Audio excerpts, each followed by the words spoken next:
Welcome to Real Estate 360 Live with Ryan Sloper, the trusted name in real estate radio. Now, here's Ryan Sloper. Welcome, everyone, to another episode of Real Estate 360 Live. I'm your host, Ryan Sloper. For those of you not familiar with the podcast, my guest and I will cover every angle of real estate, from interest rates to the economy, to what's happening in Washington, the Federal Reserve, Congress, all the nitty-gritty. Mainly, we're going to highlight a lot of what's going on as far as economics, policies, and make them, kind of dive deeper into them to give you a bird's-eye view of what's taking place on a national scale, on the local level. I'm obviously located in the D.C. metro area, so I'm in a major metropolitan area, so I can kind of give you an idea of what's going on here. We've got obviously much of the same taking place for the last few weeks. Not much of mortgage interest rates have stayed low for an extended period of time. Now the stock market has been, basically busting through the roof, all-time highs. It doesn't look like, anytime soon there's going to be much change. We obviously had some key economic events this week with the Federal Reserve meeting, so we're going to kind of dive deeper into that. We'll get into a few questions that some of you listeners have posted on the website at Real Estate 360 Live. For future reference, if you guys do have any question, that's the best place to go. Real Estate 360 Live. On the right-hand side, there's an Ask a Question button. Just click on that. We'd be glad to cover any future topics that you'd like us to talk about and or questions you have about potentially buying or selling or getting a mortgage. Any question in regards to real estate in general, I'd be glad to answer. Even if I don't have the answer, I'll reach out and find it for you. Joining me on our panel, as he does each and every week, is Louis Camrosano. Louis is a former school teacher, a former attorney, and a former general manager of a major real estate portal. He's often cited in the media as a real estate industry expert. He's been cited in the news, Wall Street Journal, Forbes, Fox Business, U.S. News, MSN, and numerous others. Louis, how you doing today? I'm doing grand, Ryan. How are you? I'm doing well, sir. Good to have you back on.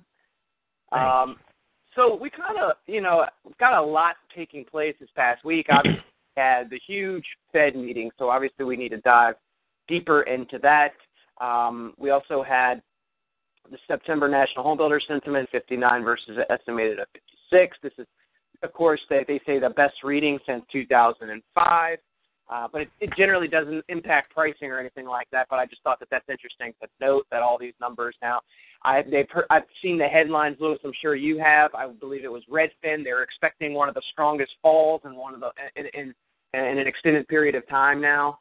So everybody's coming now out of the rhetoric that we haven't had the greatest year, but now the fall yes. is where everything's going to happen, right? And I mean, I don't know if anybody gets tired of listening to the same crap, right? But it's just like you and I we're just like expecting it, right? It's like, okay, it's the snow, and then it's too hot in the summer, or it's the jobs. There's not enough full-time jobs, so that's kind of messing things up. And now it's just going to be everybody's going to be in the right frame of mind to buy houses in the fall. Well, you're a sports fan, right, Ryan? I mean, you don't remember that, nor do I. The Brooklyn Dodgers is always wait till next year, and then the Red Sox had the curse of the Bambino for how many? Well, this is like the Chicago Cubs. I mean, they've been talking about next year. It's always every year we go through this, Ryan. The second half is when it's all going to happen, even though they thought it was going to happen in the first half, and it never does. Right. Well, and the reality of it is, Louis, is we don't have a very strong economy at all. We don't have an economy that can support, people buying houses left and right. We don't have an economy that can support first-time home buyers. Even if they want to buy a house, it doesn't mean that they can. And I think that's when people get surveyed, when adults that have finished college get surveyed whether they like to buy a home or not, of course they're probably going to say, yes, I'd like to buy a home, right? So I want a mansion and a yacht, like Elmer J. Fudd.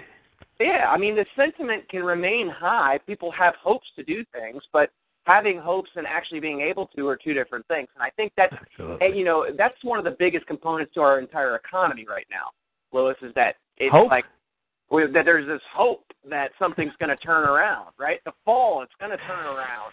But the reality is it's not. We have a part-time part-time labor force at this point. I mean, basically everybody that's being hired on is part-time workers. I read more and more, and I see more and more every day of, potential clients that are working 2 and 3 part-time jobs to just try to make ends meet.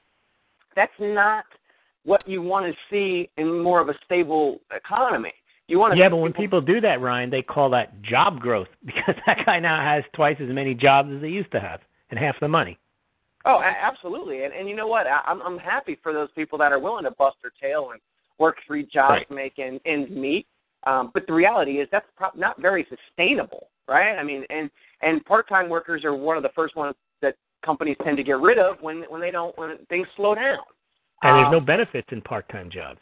Right. There's no benefits there. So, people are still having to pay for their own health insurance, which is very expensive. Mm-hmm. We still have high food and energy costs. I mean, all these things, we need GDP to be we need growth at 4%, and we're nowhere near that. Well, we had 4% in the second quarter, but that was a result of just carried over inventory that didn't get accumulated in the first quarter, so we don't have 4% growth. And they're now, they're reducing the third quarter in GDP growth as well. You know what it is, Ryan? Everything, as you point out, when we first started our calls, actually when we were on the CBS morning radio show, we used to talk about kicking the can down the road. And that was a common mantra, and everybody talked about kicking the can down the road and we're delaying the inevitable. And now you're getting all these self-congratulating people who are complaining about people like us who are saying that this is unsustainable, we can't keep putting debt upon debt, and so on. And they're actually taking the point of view that because nothing has happened yet, we printed $4 trillion, everything is fine. It's like you're up in an airplane and in 747, 3 of the engines have gone out, and because the plane hasn't crashed yet and you're flying along, you think everything is fine.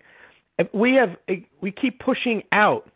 The Fed keeps pushing out. If you remember, in 2009, what did Bernanke say when they started QE? Oh, we're going to do this for a short period of time, and then when the economy starts to recover, we'll stop. 2011, they said they would stop, and they would then unwind the balance sheet, and then they go ahead a year later and they do QE3. Now, if you remember, Ryan, another point you used to always make about QE, not only is it not really ending because perhaps you have other buyers like through Belgium, but you had made the point that now that they have a $4 trillion balance sheet, they've now admitted that all they're going to do with that is they're not going to unwind that. They're never going to sell that. Yellen admitted that the other day. They're just going to keep rolling those over. Well, as you roll those over, that just becomes an ongoing QE because it means you never get rid of those bonds that you bought because you continue to buy them when they expire. So they keep pushing out when they're going to deal with the problem, and because they push it out, they solve debt problem with taking on more debt. We're never going to solve the problem, and eventually it will crash. But they keep coming up with ways to extend and pretend this whole thing.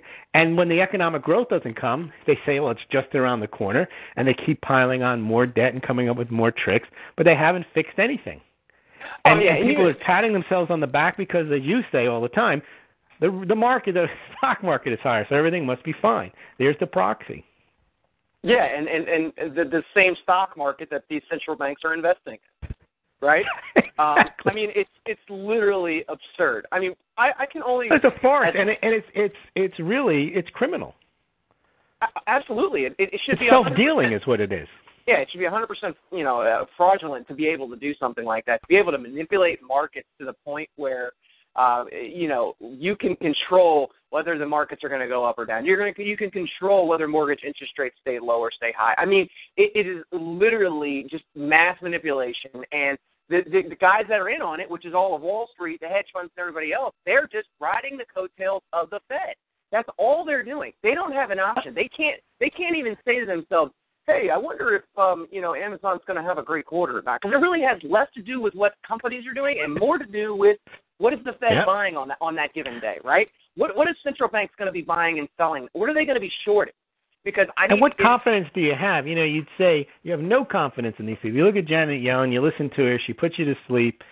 She barely says anything that makes any sense, and yet she's supposedly in charge of the economy.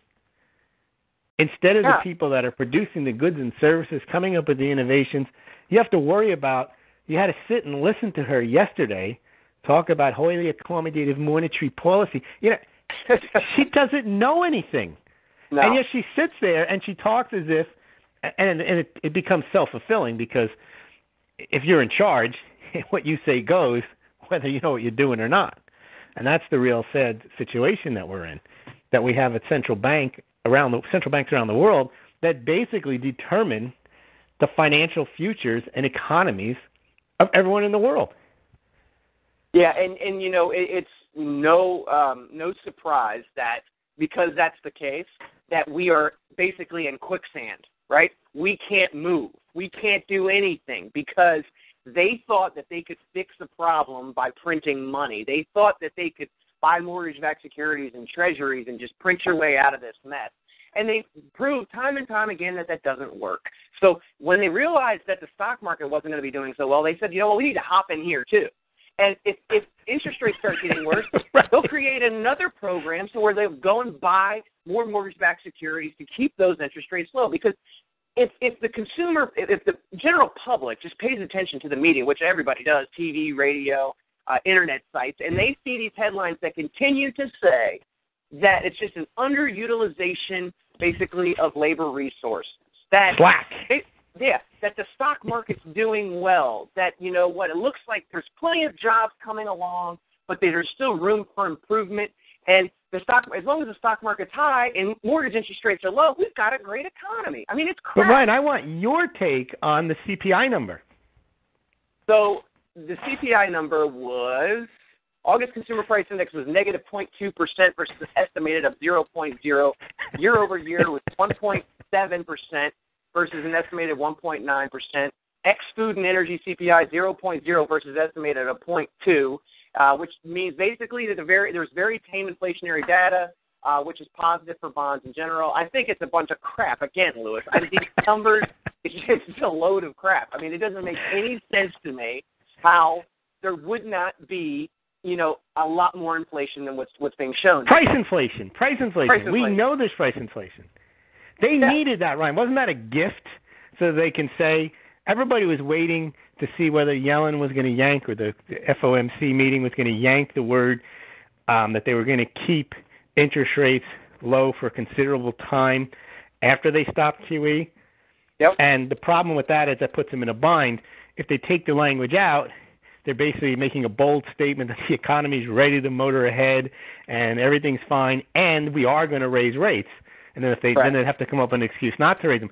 But if they left it in, then they would be saying they'd have to have justification for leaving it in, and the justification was the CPI. Well, we have deflation, we have to fight it, So we have to continue to keep rates low. But then you see what they did. They didn't just say, okay. They didn't even talk about that. They said we have to keep rates low for a considerable period of time.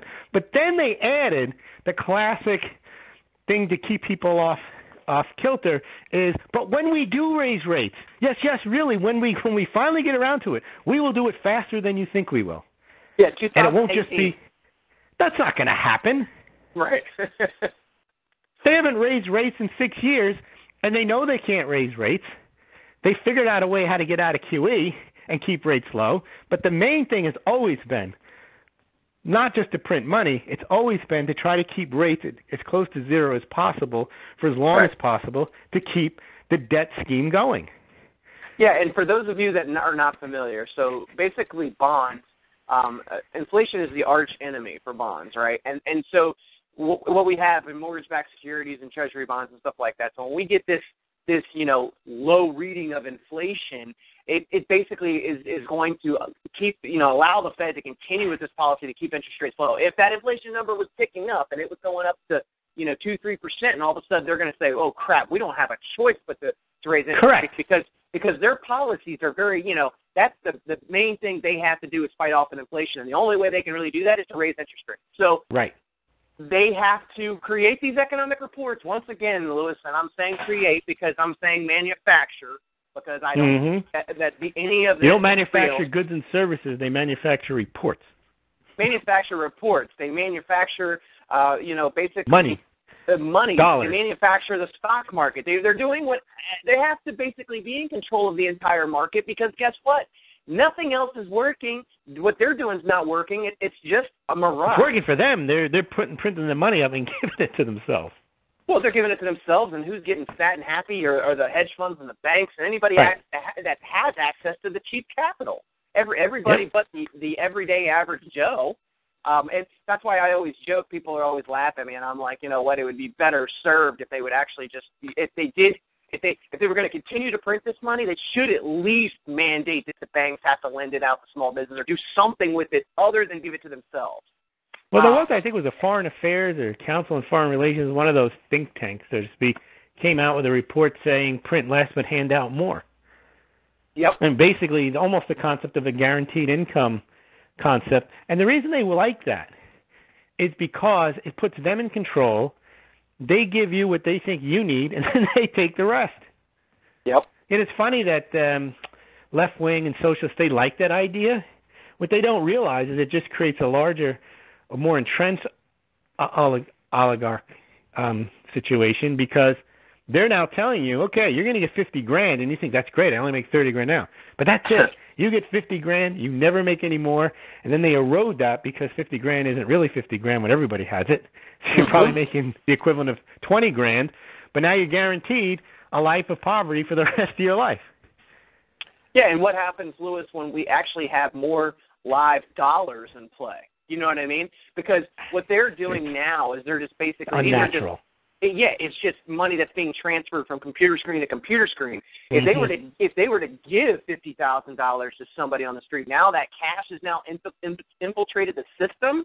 That will create a massive inflationary environment that they don't want. That's what they want. The whole Keynesian concept is stimulate demand, give people money so they spend it. You don't have to increase production. You just have to increase. And if you don't increase production, Ryan, as you know, in a corresponding fashion to the increase in demand, prices go up. Right. Yeah, right? I mean, if you give everybody money, now everybody can buy what they wanted but couldn't afford before, where are the TVs going to come from? Where's the stuff that they want to buy going to come from? Yeah, I mean... And their argument is, well, now that there's demand there, they'll go out and they'll make the stuff. Yeah, and, you know, we might as well just go ahead and dive into the Fed meeting and their statement. So some of the key highlights from the Fed statement are not, and there is nothing really that's lowlights. Yeah, I mean, they're pretty much lowlights. It's not very noteworthy at all. But the key interest rate remained unchanged, which was 100% expected. They cut $15 billion in Treasury and mortgage-backed security purchases and announced the end of the program in October, which was expected. They say rates low for a considerable amount of time. What does that mean? For eons? I don't know. For centuries? I have no clue what considerable. They'll change the goalposts. It means until they figure out if they can actually ever raise them. Yeah. The market obviously had opposing views on if this would change, but you and I, Lewis, pretty much know that this isn't going to change. This language is going to stay consistent because it's like basically like, okay, what does the word considerable mean? You know what I mean? Well, even if they take it out, Ryan, they can always come up with reasons why they have to extend the period because something happened. Right. The second half did not accelerate the way we expected. No one expected it. You just said you expected it. Right. So that'll happen, right? If the second half of the GDP of the U.S. doesn't increase, the employment market doesn't increase much, and we have the CPI coming in negative again, there's no reason for them to, in their mind, there's no reason for them to have to raise rates. In fact, they need to keep them low. And there's some are predicting, Ryan, that, you know, they may even turn around and start printing up money again, dollars. Well, I mean, you can't have QE happening in Europe and not here because the dollar will just take off. Right. And that could be the case. We'll have to watch how these CPI numbers, if they continue to go negative like this, right, Lewis? It probably could set the stage for that. Definitely wouldn't put it past them. I mean, they don't really have any options here if that's what takes place. I mean, if we continue to get those numbers, they're going to say, oh, well, time to forge ahead again, right? The main thing about central bank, it's a very interesting debate this morning between Harry Dent and Jim Rickards. And Harry Dent is in the deflation camp, and Rickards is in the inflation camp. And what Harry Dent says is, and he's absolutely right, that when you have these massive credit implosions after they're finished, you have a deleveraging and you have deflation. And then that's exactly what we should have had after 2008. But then Rickards rightly points out that, yes, but then the central banks jump in and they print trillions of dollars to offset it. And Harry Dent says, well, look, they've printed all this money and we still don't have massive price inflation. To which Rickards replies, no, we don't, because they printed trillions. And then Dent says, what are they going to do, print trillions and more? And Rickards says, sure, that's their goal. They're going to fight it tooth and nail. There's no limit to the amount of dollars, yen, euro they can print. And then Dent says, yeah, but they'll lose credibility. Rickards says, they lost it a long time ago. Exactly. They will. Their job isn't that. And then Rickards says, yes, and if they finally do lose credibility, this is the argument you and I have made, at some point, and they've managed to be masterful in this, they managed to print $4 trillion and retain all the credibility and come out of QE with a rising dollar, which is quite a feat. They can continue to print. But if they do lose credibility, to Rickards' point, then you do have massive inflation, because if people do lose confidence in central banks because they print too much money, that's when you get hyperinflation. So the situation is clear. The way the economy ran up to 2008, creating a credit bubble, the bubble collapses, you would have a deflationary environment, and it would take a few years to, deleverage, and eventually things would get back to normal. But they have interfered on a massive scale globally with trillions and trillions of dollars to offset it. And they're trying to get it past the point where you actually, to have inflation in this environment is astounding, because we really should be in a 5 to 10% deflation. Right. So the fact that we're a couple of percent, depending on whose numbers you look at, is a result of all the money printing. And they will continue to print. You read Ben Bernanke in his helicopter speech, the mistake we made in the Great Depression, central banks didn't jump in and print enough money. You talk about the mentality of these central bankers at negative interest rates. They're not going to allow deflation to take hold, which would be a good thing for a period of time, for people to actually not have to spend as much money when they're not making much money. But that's not going to happen. Yes, it's true. It's natural. It should happen. It is happening in the real economy, but it's being offset by the money printing, and they're not offsetting it. This is the unfortunate part, Ryan. They're not offsetting it evenly. They're creating inflationary prices in selected markets where they benefit. Correct. Yeah, it's a very... By raising the stock market, the real estate market prices, and so on. Yeah, it's a very unnatural economy. And you know what's the interesting part Distorted, to use Stockman's term. I haven't read the book, The Great Distortion, but that's, I'm sure, what the concept is inside that book. Yeah, but and here's the thing, though. You just brought up the point about credibility of the Fed, right? The credibility of the Fed was shot years ago. But here's the reality. But not to the rest of the world, Ryan. No, and not even to the majority of the people in the United States, including all of Wall Street and traders and everybody else. And the reason why is because where is the most amount of money? It's right there at the Fed. They can print as much of it as they want, right? And if they continue to tamper with mortgage-backed securities and treasuries and stock market, then everybody else has to follow suit. Why would anybody in the United States, including traders in Wall Street, ever really lose credibility with them? Because they basically have to follow in lockstep with everything the Fed does. Now, they're captive, but they're rich captives. They're making money from it. Exactly, but overseas is a different thing. Globally, international is a little bit different. Like when will the credibility be completely 100% lost to where basically they want to pull the dollar and no longer have that tied as the reserve currency of the world? Well, it's lost on the BRICS. The BRICS have already said we don't trust it. They've made statements that it's not right, that it's an aberration, that it shouldn't be this way, that one country can dictate, its monetary policy on the rest of the world. So they've lost, not only have they lost credibility, they're being scorned. I would agree with you, but I mean, when is by China and Russia?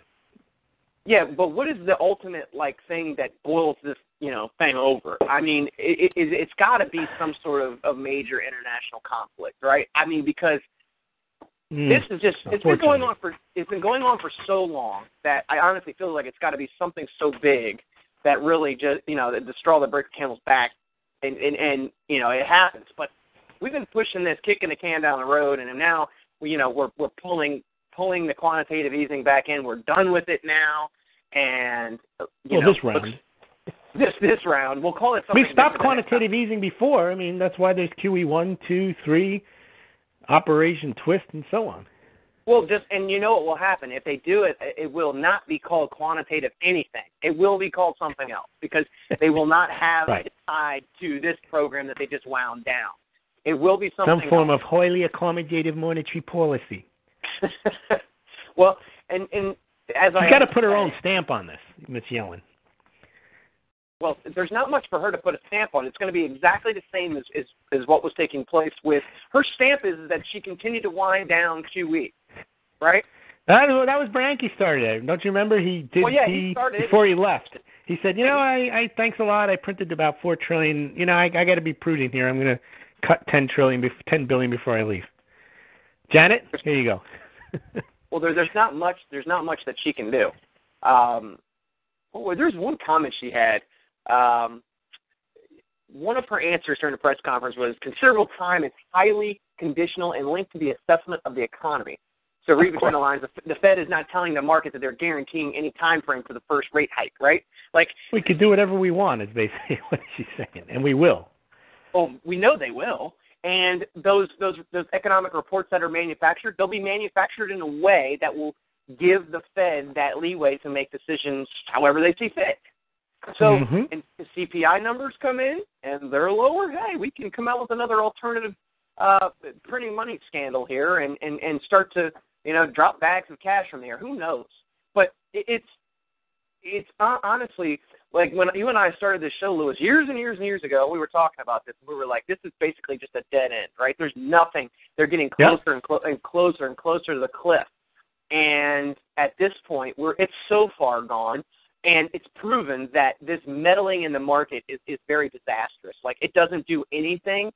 They've just gotten basically so good at manipulating every aspect of the market. They can basically convince everybody that everything's okay. Right, and there are people that are convinced. They're saying Krugman was right, and we haven't had the hyperinflation, and everything is fine. And, that's the mentality that you're up against because they believe that there's no consequences to doing that. Look, if you could just print $4 trillion, then the Fed missed from 1913 to 2008 a massive opportunity just to print.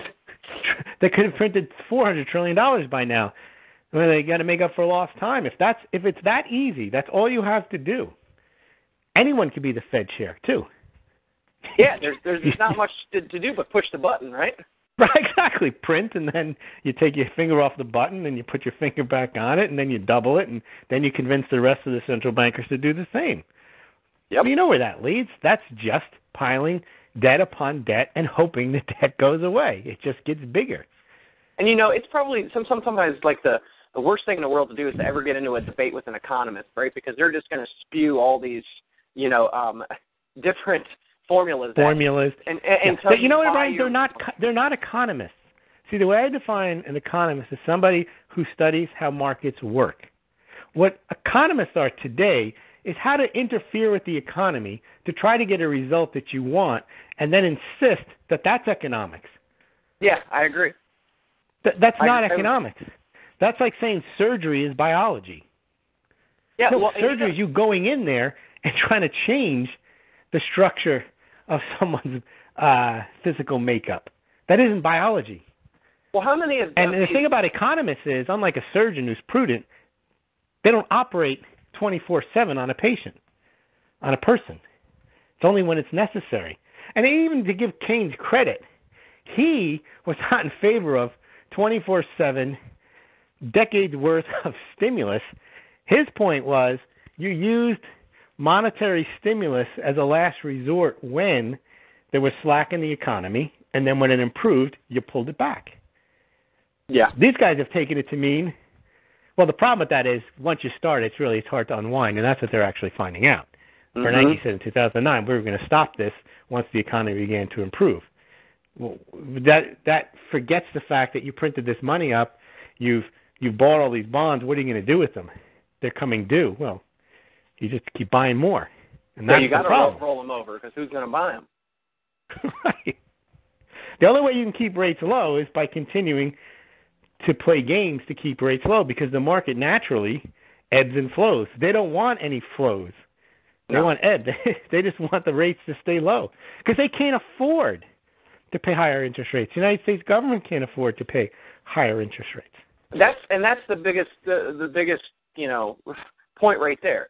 The U.S. government can't afford to pay higher interest rates. You know what I mean? But everybody else thinks that they're doing this for reasons other than that. It's mainly because of that, right? Like that's one of the borrowing costs drivers.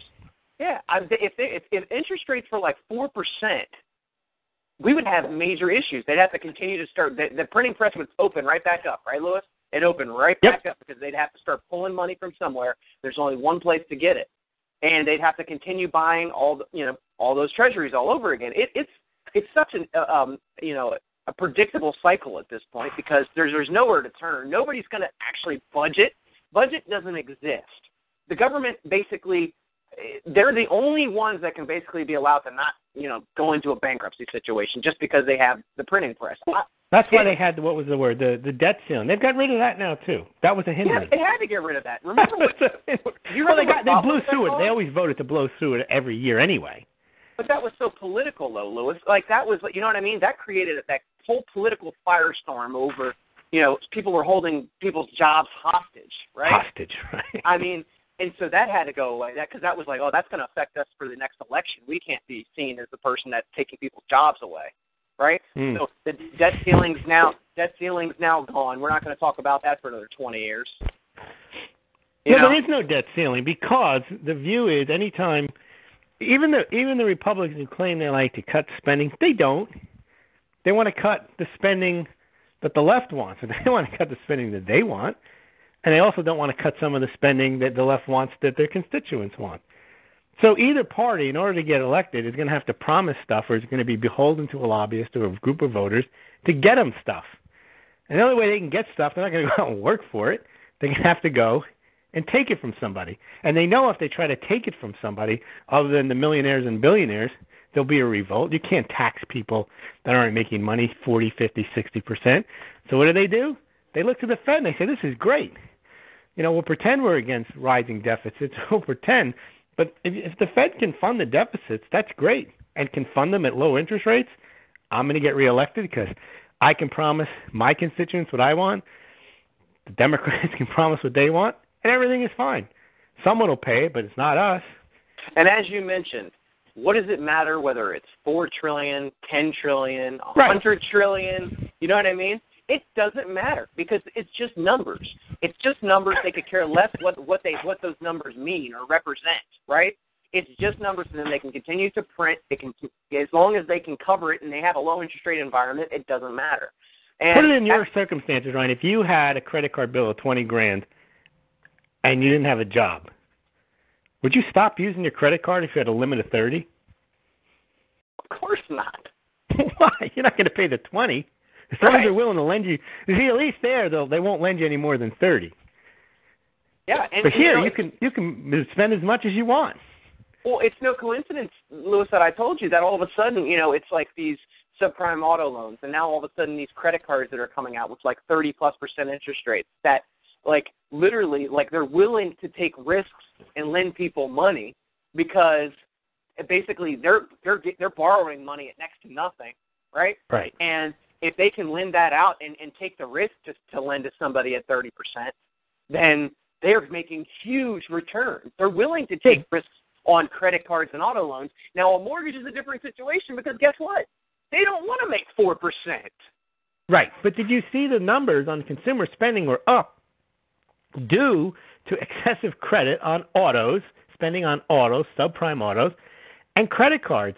And credit card people spent in the United States $28.2 billion on credit cards in the second quarter, the most in the last 6 years. That doesn't mean because things are getting better and they're opening their wallets. It just means that they have to buy stuff on credit. It means that, and it's just the access to that capital, right? Like, and you're right. To your point, they're giving more people credit.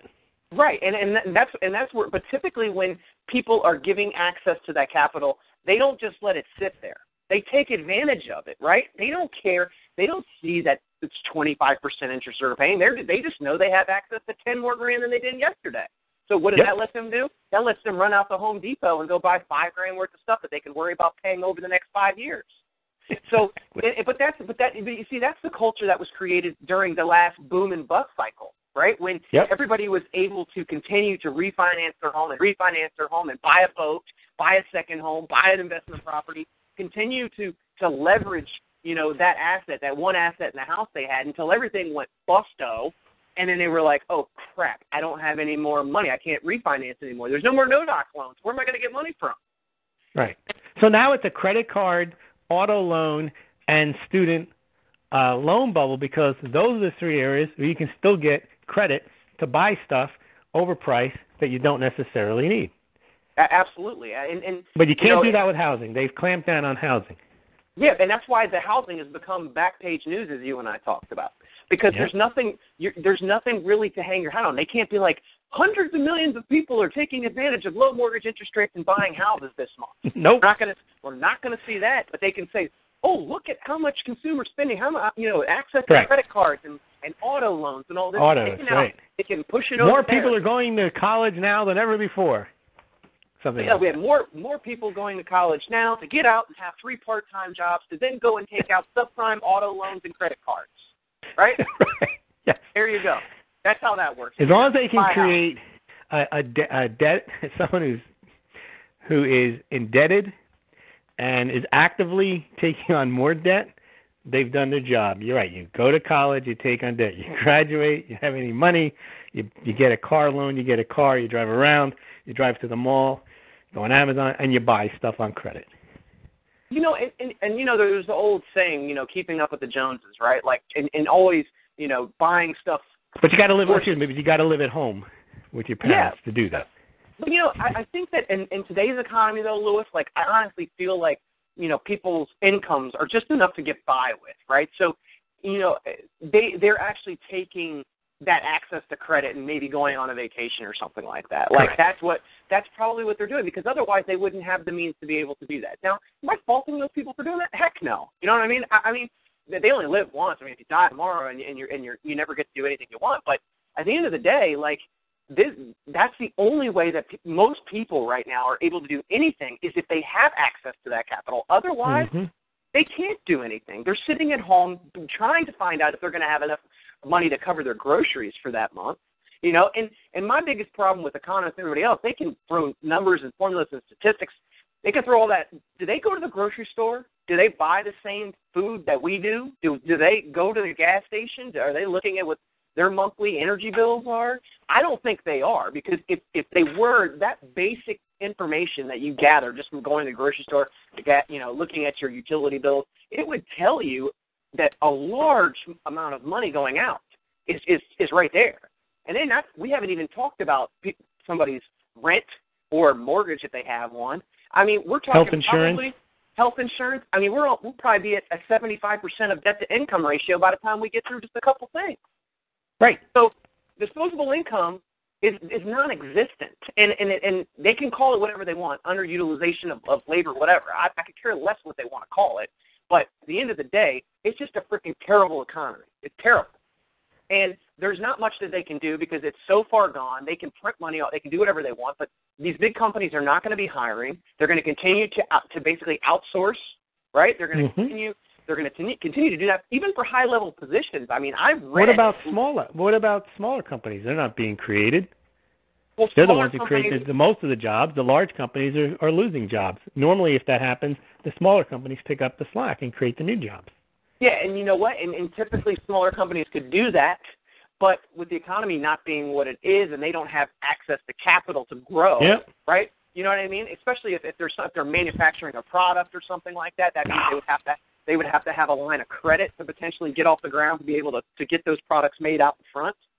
And most of those companies, I know they immediately, the first thing they do is they look into their manufacturing capability on demand out of China or Southeast Asia. Isn't that crazy how that works, right? And there's plenty of jobs that could be created here, but the environment that we have is just not conducive to doing that. It's not. Well, especially when you want to raise the minimum wage and you're focused on fast food workers, I mean, those are jobs that most people don't like, the people at the fast food jobs. They're going to be replaced by robots. You've seen increasingly these machines that make the hamburgers, cut the stuff, that take your order, and so on. I mean, that's the idea of technological advances, is to remove jobs from the economy that people don't want to do, and then people do jobs that require higher skills and get paid more. You don't force higher pay on lower skill. Right. You try to create an economy where you have higher skills so you get higher pay. Well, how about the programs that there's for people that are not U.S. citizens now that are coming from other countries, coming over here, and if they bring like $300,000 into the United States, and they create so many jobs that they're basically given almost citizenship to come over here, start their business because it's creating jobs, right? Give me $100,000 and I'll stay, and I'll create jobs. Why do you have to give it a foreigner $300,000? Yeah, why are we not creating programs for our own people? Why are we not creating programs that are going to, help small businesses grow? Well, what about Silicon Valley, Ryan, where they hire developers and they lobby to get people to come in from India and other countries because there's a shortage? And this is the problem. If you're focused on the fast food worker at home and making sure they get paid more, and then meanwhile you have to go to foreign countries to get higher skilled workers, that's a problem. Yep. Yeah, I'm sure you've seen like all over the internet when people get into fights over whether minimum wage should be like $15 or something like that, and you read some of those comments about people going back and forth about how they just can't live on the wage that they have now. What they don't realize is that they're not a business owner. They don't understand the way business works. Right? Like, if you're the business owner, it's not that you don't want to pay somebody more money. It's that you can't operate your business and stay in business unless there's a wage that's set at a lower rate. And then there's no job for you at all if everybody has to get paid more. I know. Or you raise the prices to cover it and say, why do you have to do that? You're a greedy capitalist. No, because then you won't make any money and you can't pay them. But even if you raise the prices, you'll lose 20-30% of your business because people can't pay it, and then you'll have to fire people.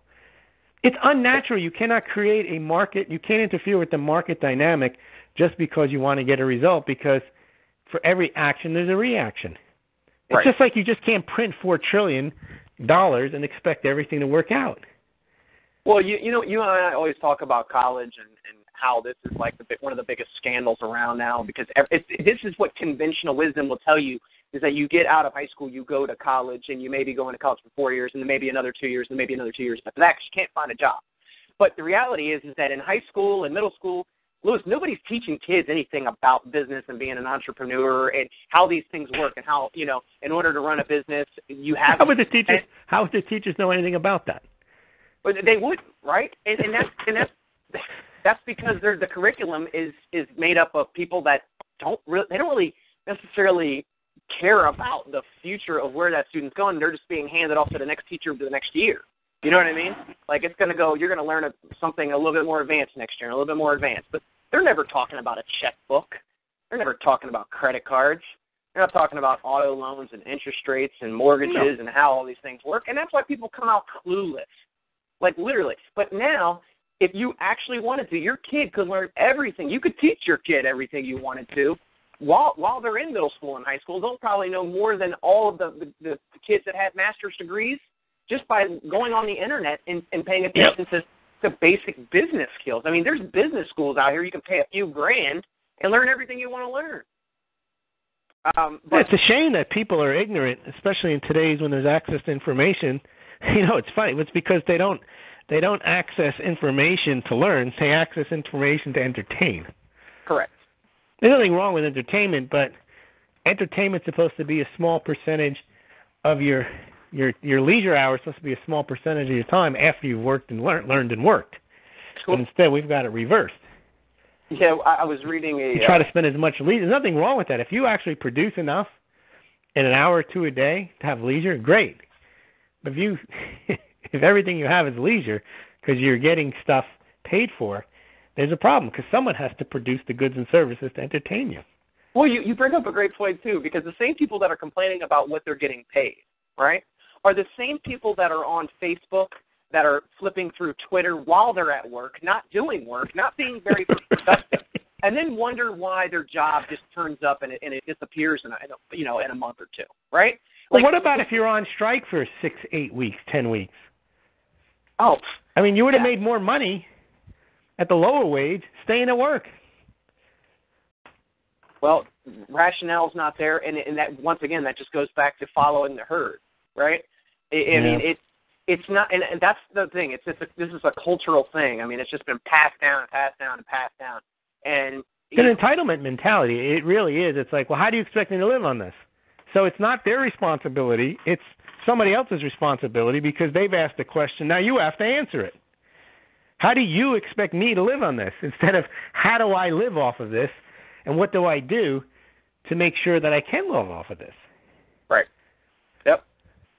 Yeah, it was interesting bringing it back to kind of real estate. But they, I don't know if you saw, but was it Remax is the one that just went public, right? And it was curious because I was talking to another one of my colleagues, and he had said, why would they do it? Why would they come out and go public right now? They could have done this for years now. They've been around forever. And exactly, and they've always been successful.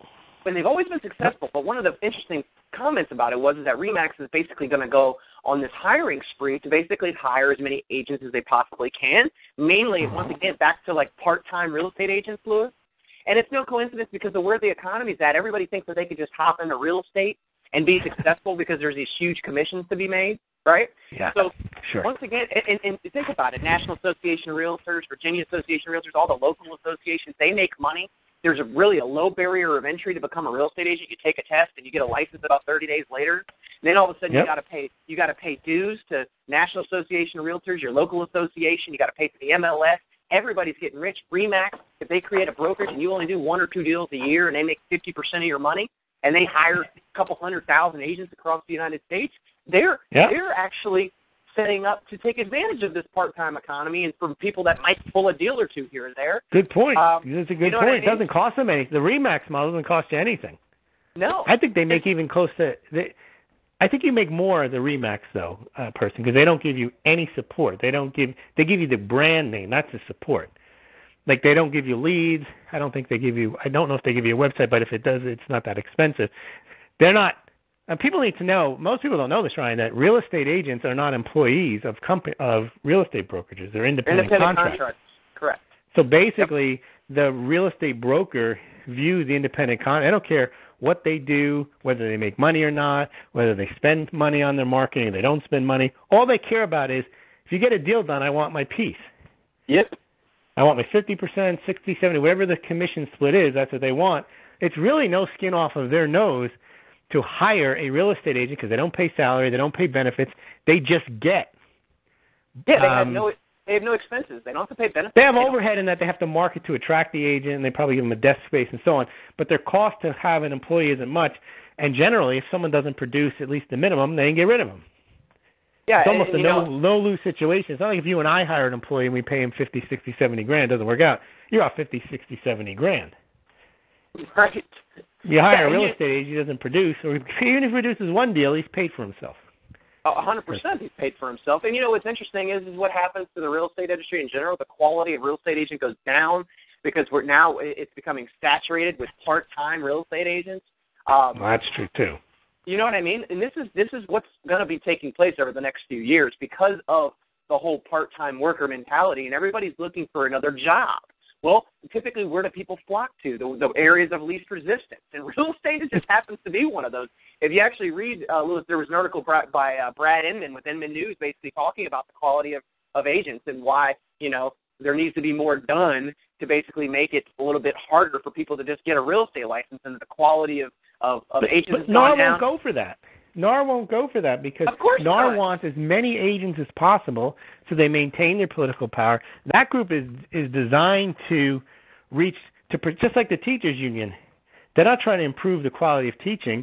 What they do is they protect the worst teacher so that no one ever gets fired. And they want more real estate agents. They don't want fewer real estate agents. Oh, I agree, and it's all about the money. It's nothing more than that. Anytime they act like they're protecting you, or trying to protect an agent or protect the consumer, they're not. It's just about the money, and they're going to find a way to make as much of it as possible.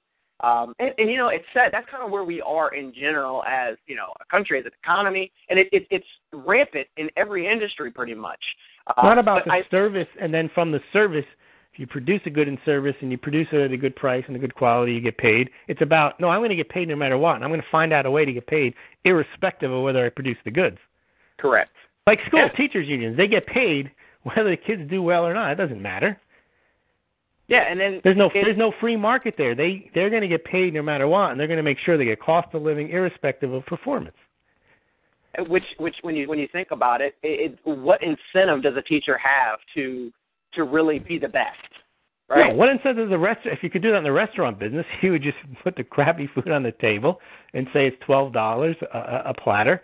And by the way, it's going up to $14, and we're going to reduce the portions, and it'll be colder next time you get it. And there's nothing you can do about it because we need more money. Yeah, I mean, you know, unfortunately, most of what we covered today is not necessarily, you know, positive information here. But, you know, we're always just trying to keep people up to date what's going on with the Fed, and obviously where we stand right now, nothing's changing. Nothing's changing for the foreseeable future. I will always go back to, if you're trying to, you know, buy real estate, sell real estate, whatever it is, you're trying to take advantage of low interest rates, and you have the ability to do that, then it's a very good time to do that. But I also want people to understand that when they hear stories about hundreds of thousands of people wanting to take advantage and buy homes, that this information is not accurate. They can talk about sentiment and thinking that the sentiment doesn't translate to being able to buy a house. It just doesn't. You have to actually have, you know, consistent employment history. You have to have money for a down payment. Now, not always. There are programs that do work for people. There are typically income restrictions and things like that. Working with a professional in your area would probably be the best place to start. And if you don't plan for buying a year or two, it's still good to get pre-approved for a mortgage now versus waiting until a month before you want to buy. I still think that, you know, you need to figure out and work with a professional, a mortgage consultant, loan officer in your area that can tell you where you need to be in a year in order to be able to get that loan. It shouldn't be, I'm going to go apply for that loan, you know, today because I want to buy 60 days from now. It doesn't. It most of the time doesn't work that way, because if there's any hiccups on your credit, and or if there's any, you know, job gaps or anything like that, you're going to need to shore up over the next year or two. You need to know about it now. So being proactive is one of the best things you can do with your credit, especially. We normally give credit tips. I didn't have a specific credit tip to give this week, although I did want to mention that the credit pros, who typically brings us those credit tips every week, they did make the Inc. 5000 list. I really don't care much about that, but they 5 years ago, the company, they started, their goal was to help about 1 million Americans change, you know, their lives by fixing their credit. To date, they've served tens of thousands of clients and enforced deletion of over 350,000 negative credit items. So I did just want to give them, you know, congratulations for that, because, you know, ultimately, if they're getting negative items deleted off people's credit reports, that means that people's credit scores are typically going up, right? Right. And if they're typically going up, that's putting them in a position where they can potentially maybe get a mortgage or pay less interest on not a student loan, an auto loan and or credit card loan. So any of you people out there that potentially have credit issues, I can't recommend them enough. I send majority of my clients that way when it's just too difficult to go about it on your own, especially if you're trying to you know, buy a mortgage. It's literally, you could have a 640 credit score, and the difference between 640 and 700 could be 0.25% in interest rate. It could be the difference between a 3% down payment and a 10 or 20% down payment. So these are little small components, small, you know, piece of the pie here. But Credit Pros, 1-800-411-3050. Just wanted to give a little shout out to them. 350,000 negative items off credit reports is a pretty big deal for them. So, yeah, it's huge. And, I mean, they're helping people every day. And, like I said, anything that's going to put the consumer in a better position where they're unsure, because the Fair Credit Reporting Act, I mean, all the laws and the statutes, Louis, I mean, it's so ambiguous, you can't really tell what's going on. And for anybody to try to go about it on their own, it typically turns out pretty bad. You know what I mean? Nobody knows what letters to write to the machines that are receiving these letters on the other end. So always hire the professionals. Louis, I want to thank you again for coming on. Thank you. If you give all of our listeners your blog so they can check out your weekly blog posts and also how they can get in contact with you. Thanks, Ryan. It's smallgold.com. Basically, we cover similar topics that Real Estate 360 covers, which is the Fed, real estate, gold and silver, and the economy in general. So if you check it out, it's at smallgold.com. Thanks, Ryan. Thanks, everyone. Thanks, Louis. Guys, if you have any questions, go to Real Estate 360 Live. There's an Ask a Question button on the right-hand side. Also, download, subscribe on iTunes. If you search on iTunes Real Estate 360, then you can pull that up and download that right to your iPad, iPod, iPhone, whatever you have. Until next time, take care.